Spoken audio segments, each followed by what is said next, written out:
लिहालिस मरा दे के जनम होई गईले सौरभ सपनामा लिहालिस मरा दे के जनम।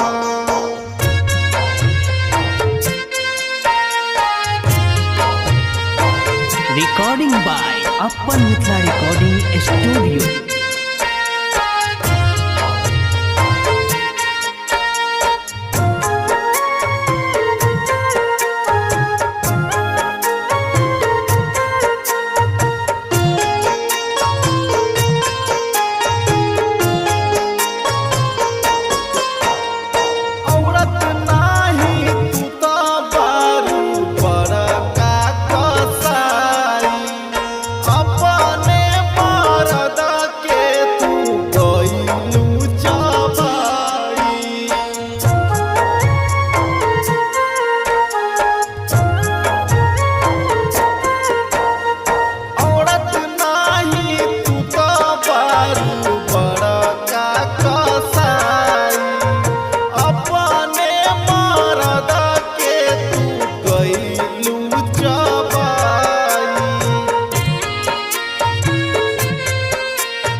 हलू सारा आरामानावा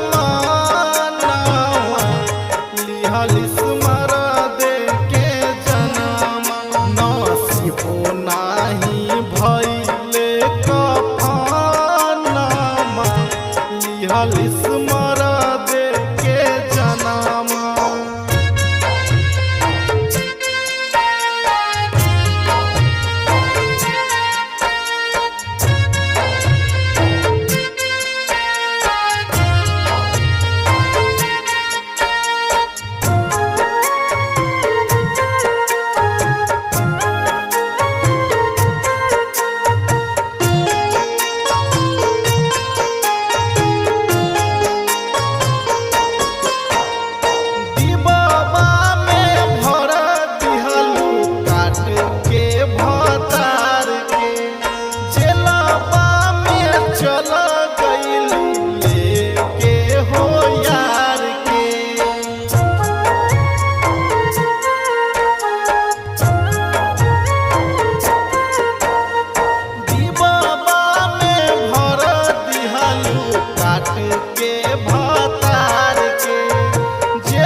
छेले मिथिलेश बोकरनामा